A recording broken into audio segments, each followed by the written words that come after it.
Hello and welcome back. Today is January 22nd, 2025, and we are reading chapter 20 of Abhorsen by Garth Nix today. Last night, I finished this book.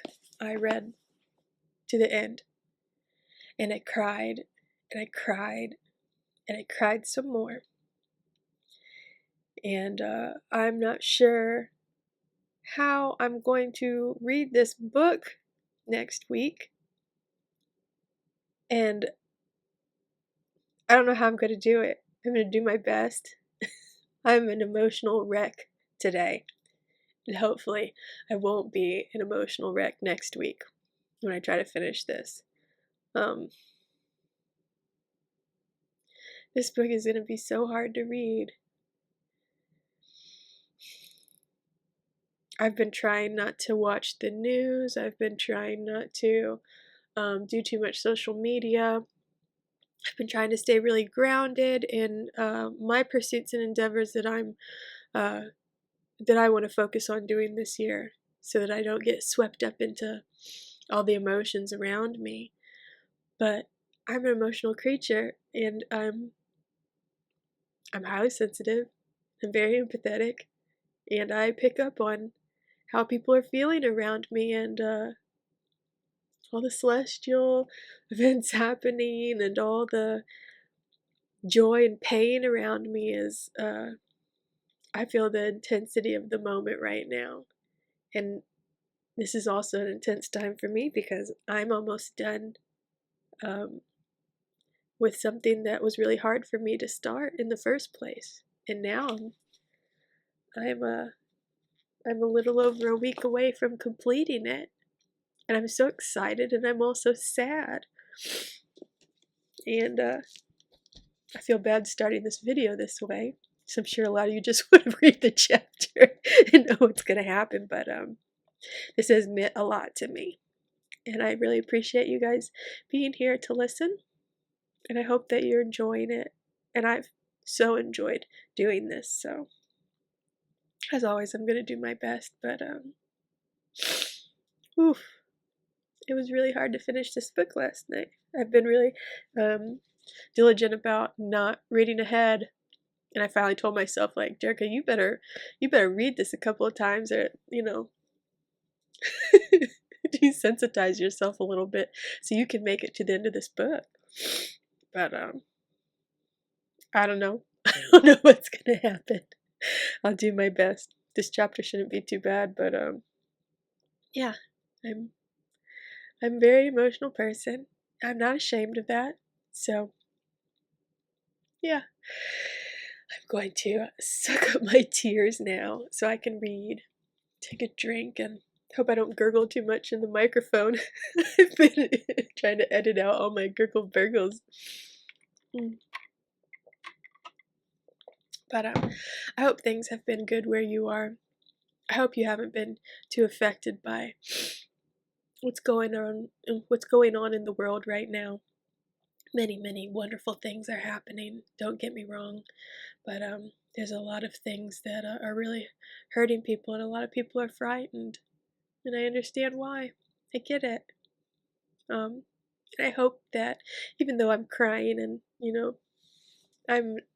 this is emotional for me, I hope this can be a little bit of a break for you if you're having a hard time in these moments right now. So I guess I'm not creating the safest of spaces with all my emotional pouring out, but yeah, let it out if you need to let it out. Don't try to hold it in. Oh, I said that for you as much for myself. So give me a minute and I'm going to get to reading this chapter.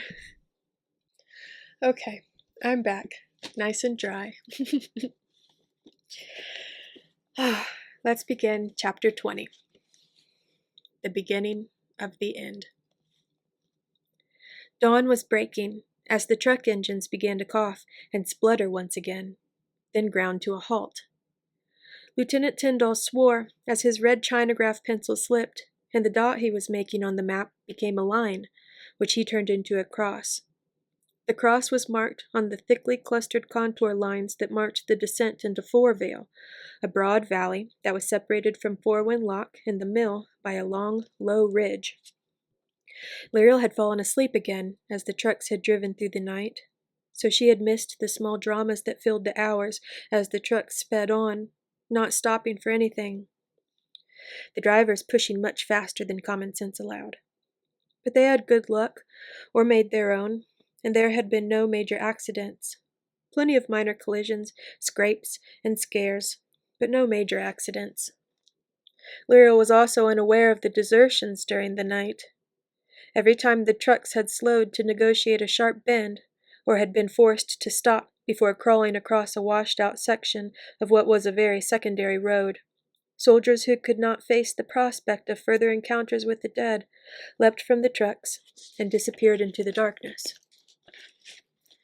The company had more than 100 men when it left the perimeter. By the time they came to Fourvale, there were only 73 left. "D-bus! On the double!" The company sergeant major's shouts woke Lirael. She jerked up, one hand already scrabbling at a bell, the other on Nehema. Sam reacted in a very similar way. Disoriented and scared, he stumbled towards the tailgate, right behind the disreputable dog, who jumped out a moment later. 5-minute rest! 5 minutes! Do your business and be quick about it! No brew-ups! Lirael climbed out of the truck, yawned, and rubbed her eyes. It was still half dark, the eastern sky light beyond the ridge, but without any sign of the actual sun. Most of the sky was beginning to turn blue, save for a patch not far away that was dark and threatening. Lirael saw it out of the corner of her eye, turned swiftly, and had her worst fears realized.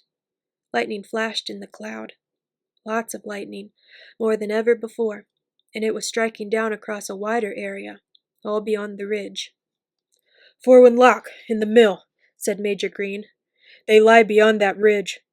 "What the—" They'd all been looking across to the ridge. Now Green pointed down into the valley that lay between them. It was lush, green farmland, divided into regular 5-acre fields by wire fences. Sheep occupied some of the fields, but on the southern end of the valley there was a moving mass of blue. Thousands of people, a great crowd of blue-scarfed and blue-hatted Southerlings, a huge migration all across the valley. Green and Tyndall had their binoculars to their eyes in a flash, but Lirael did not need binoculars to see which way the great crowd was heading. The leading groups were already turning to the west, to the ridge and Forewind Mill beyond, to the lightning farm, where from the look of the storm the hemispheres were already in place. "We have to stop them," said Sam. He was pointing at the Southerlings. "It is more important to stop the hemispheres from being joined," said Lirael. She hesitated for a second, unsure of what to do or say. Only one course seemed obvious. They had to get up on the western ridge to see what was happening beyond it, and that meant crossing the valley as quickly as possible. "We need to get up on that ridge. Come on!" She started off down the road into the valley, jogging slowly at first, but slowly increasing her speed.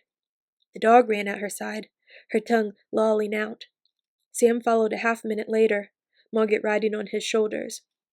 Major Green and Lieutenant Tyndall were slower, but they were both soon bellowing orders, and the soldiers were running back from the ditch on the side of the road and forming up.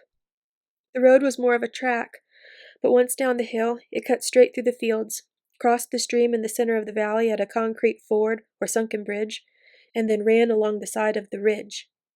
Lirael ran as she had never run before. A lone figure, she splashed across the ford and cut in front of the Southerlings. Closer to, she saw that they were in family groups, often of many generations. Hundreds of families. Grandparents, parents, children, babies. They all had the same scared look on their faces, and nearly everyone, no matter how old or small, was weighed down with suitcases, bags, and small bundles. Some had strange possessions, small machines and metal objects that Lirael did not know, but Sam recognized as sewing machines, phonographs, and typewriters. Strangely, nearly all the adults also clutched small pieces of paper. "They must not be allowed to cross the ridge," said the dog, as Lirael slowed to look at them. "But we must not stop. I fear the lightning is increasing." Lirael halted for a second and turned back. Sam was about 50 yards behind, running with grim determination. "Sam!" Lirael shouted. She indicated the Sutherlings, who were starting to turn towards the ridge. Some younger men were already climbing the slope. "Stop them! I'm going on!" Lirael began to run again, ignoring the pain from an incipient stitch in her side. With every forward step, it seemed to her that the lightning beyond the ridge was spreading, and the thunder was growing louder and more frequent. Lirael left the road and began to zigzag up a long spur that ran up to the ridge. To help her along, she grabbed at stones and the branches of the white-barked trees that were dotted along the slope. She could feel the dead beyond the ridge as she climbed. No more than a score at first, but at least a dozen more appeared as she climbed. Obviously, Hedge was bringing spirits in from death. He must have found a source of corpses somewhere. Lirael did not think they would be shadow hands, for it took longer to prepare a spirit for life if there was no flesh to house it in. At least it was supposed to take longer. Lirael was afraid that she had no idea what Hedge was capable of. Then, without warning, she was on top of the ridge, and there were no more white-barked trees, no great boulders. She could see clearly down the bare western slope to the blue waters of the loch. The hillside had been totally cleared, swept clean, as if by fire and a giant broom, leaving only furrowed brown dirt. But the dirt had sprouted a strange crop, slender metal poles, twice Lirael's height. Hundreds of them, spaced 6 feet apart, and joined at the rods by fat, black cables that snaked down the slope and into a ramshackle stone building that had lost its roof. Parallel metal lines laid on top of many short wooden beams formed a track of some sort. They ran on the ground through the building, ending abruptly 20 yards on either side of it. There were 2 flatbed metal-wheeled wagons on the line, one at each end. Lirael instinctively knew that these were for the hemispheres. They would be mounted on the wagons and somehow be brought together by using the power of the lightning storm. Lightning flashed as if to punctuate her thoughts. It came forking down all around the quay, so bright that Lirael had to shield her eyes with her hand. She knew what she would see there, because she could smell the hot metal scent, the corrosive smell of free magic. It turned her stomach, and she was thankful that she hadn't eaten for hours. One of the silver hemispheres was already on the quay. It flashed blue as the lightning struck it. The other hemisphere was on a boat out on the loch. Though most of the lightning was hitting the hemispheres, Lirael saw that it was also spreading out and up the slope, and most of the strikes hit the tall poles. They were lightning rods, the 1,000 lightning rods that together made up Nicholas's lightning farm. As if the dark clouds above were not enough, fog was beginning to swirl off the loch. Lirael could sense this was a magical fog, built with real water, so it would be much harder to force back or dispel. She felt the free magic working in it, and the source of it. Hedge was somewhere down on the quay. There were dead hands there with him, moving the first hemisphere, and there were more dead around the various small buildings that lined the quay. Lirael could sense them moving about, with Hedge at the center of everything. She felt like a fly on the edge of a cobweb, feeling the movement of the great mother spider at the center and its many offspring farther around the web. Lirael drew Nehema, and then after a moment's hesitation, her hand fell on Astario, the Weeper. All who heard her would be thrown into death, including Lirael. If she could get close enough, she could send Hedge and all the dead a long, long way.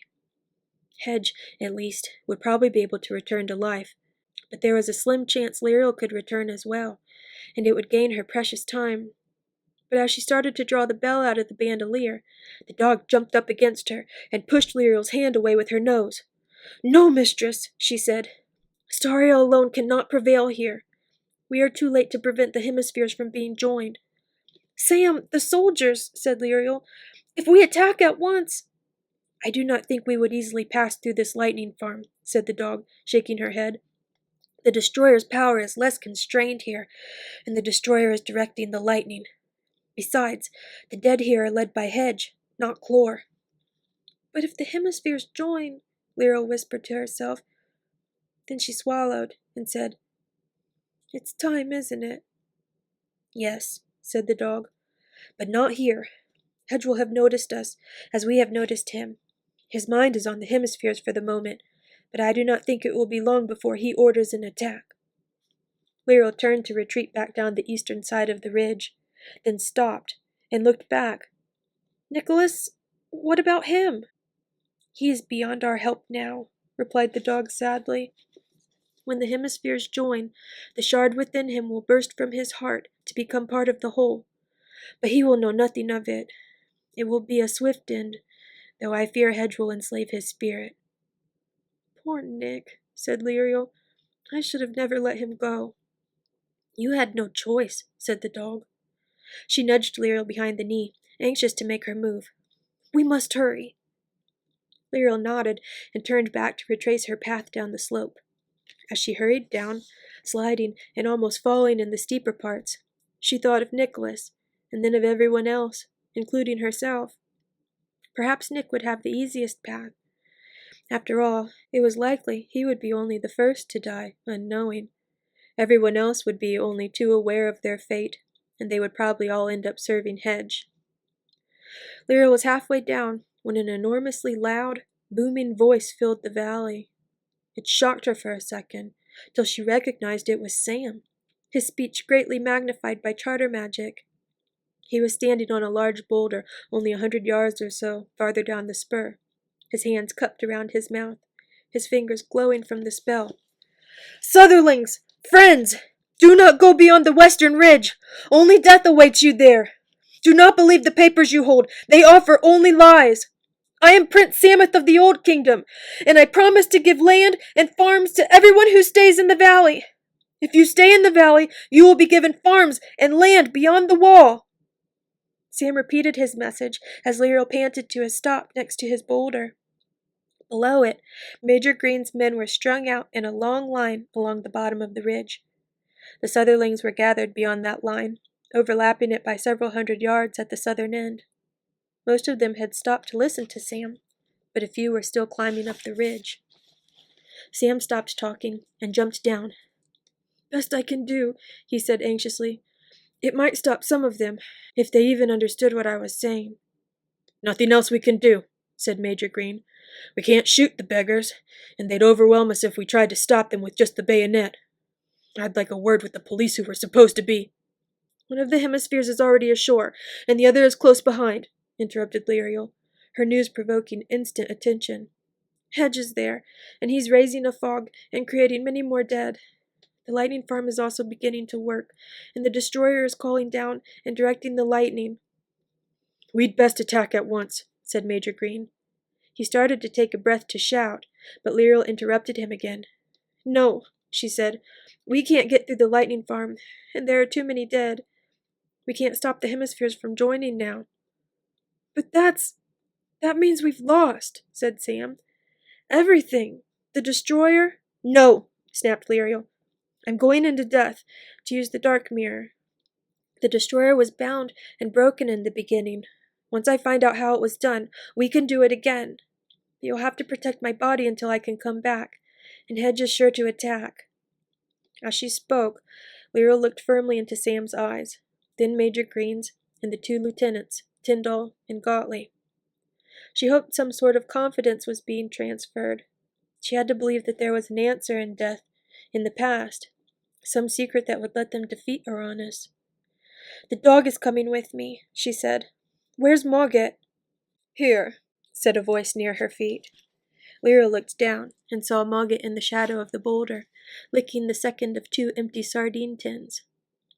I thought he might as well have them, said Sam quietly, with a shrug. Mogget, help in any way you can, ordered Lirael. Any way I can, confirmed Mogget, with a sly smile. His confirmation sounded almost like a question. Lirael looked around, then strode to the middle of a ring of lichen-covered stones, where the spur rose slightly again after coming down the ridge. She checked that the dark mirror was in her belt pouch. Then she drew Nehema and Sereneth. This time, she held the bell by the handle, straight down. It could sound more easily by accident, but also could be more quickly used. I'll go into death here, she said. I'm depending on you to protect me. I'll be back as soon as I can." "Do you want me to come with you?" asked Sam. He took out the panpipes and gripped the hilt of his sword. Lirael could tell he meant what he said. "No," said Lirael. "I think you'll have enough to do here. Hedge is not going to leave us alone on his doorstep. Can't you feel the dead on the move? We will be attacked here soon, and someone has to protect my living self while I'm in death. I charge you with that, Prince Sameth. If you have time, cast a diamond of protection." Sam nodded gravely and said, "Yes, Aunt Lirael." "Aunt?" asked Lieutenant Tyndall, but Lirael hardly heard him. She carefully squatted down and hugged the disreputable dog, fighting back the terrible feeling that it might be the last time she would feel soft dog hair against her living cheek. "Even if I do find out how the seven bound the destroyer, how can we do it?"